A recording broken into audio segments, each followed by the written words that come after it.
Alright, so today I'll be talking about one of the questions that I was asked one time when I put it on my Instagram story. The question is, how do you know if you have the right coach? That's a pretty hard one because, a lot of things vary. I feel like I've narrowed it down to 3 things I believe you would need in order to be a great coach, or at least 3 things you would have to notice to see if your coach is for you. So hopefully in this video I can clarify what I mean with these 3 things. The first one is listen more, talk less. By that I mean your coach should be doing more listening than they are talking. So in other words, they're the ones asking you, what do you require? What's your weekly schedule like? What are your food preferences? They want to know your medical history as well. Are you a type 2 diabetic? Do you have hypertension? As well as injuries. Have you had certain surgeries or injuries that may contribute to the way we write your program? And things as simple as your sedentary lifestyle. Have you ever exercised at all? Because a lot of times I see coaches, I see clients just going to an online coach or whatever saying, hey, I want to get to the best shape of my life. And they're like, yeah, got you. What the fuck do they give? They just seriously give them a workout plan. And I know this because I've asked certain clients as well, who are clients of mine right now, and I've gone through the same thing as well, where they give you a workout plan, they give you a meal plan, but they haven't actually asked you questions, they haven't listened to you. So how the hell in the world do they know how to write a plan for you if they don't even know your background? So that's what I mean by they listen more. Alright, so for number 2, credibility. This is the part where you ask the question and they answer, whether they're actually able to confidently give you an answer. And you could actually go home as well and do a bit of research. It doesn't have to be some super scientific research. You can do something as simple as reading articles. So then you would ask questions like, why are you giving me this certain workout? Why are you giving me more push workout instead of a pull workout?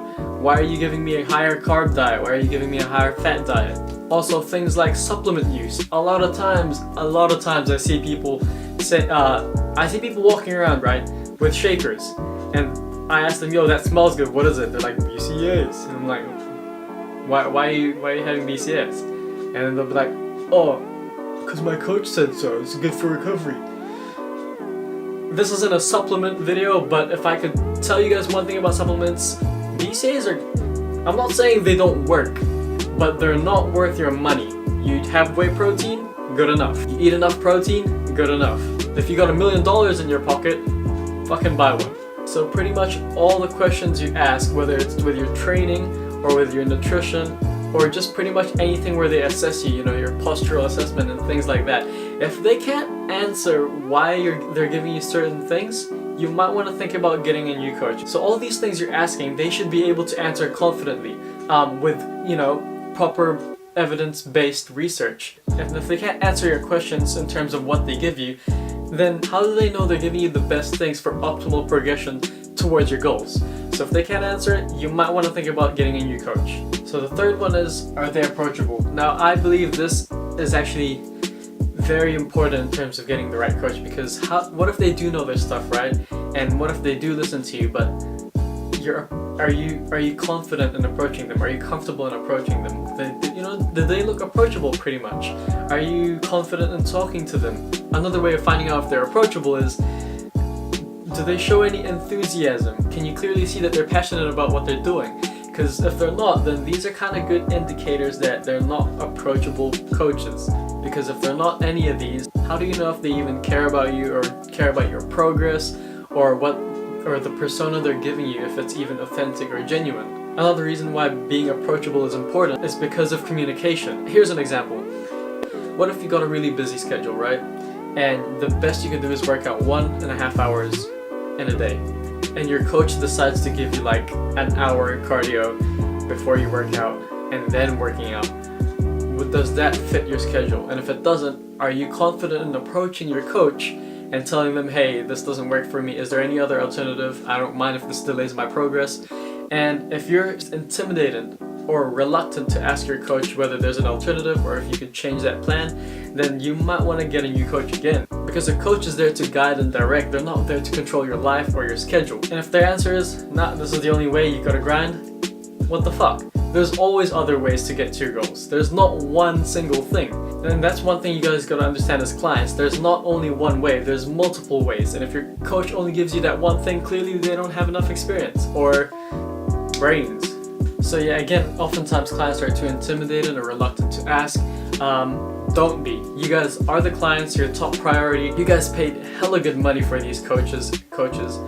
If they're missing any of these three, I believe, in my opinion, not to trigger some people out there, you might want to get a new coach. And I know some of you guys are sitting there right now probably thinking, my coach has never asked me those questions, or I've asked my coach this question, but he was never able to answer it. He said he'll get back to me, or some bullshit like that.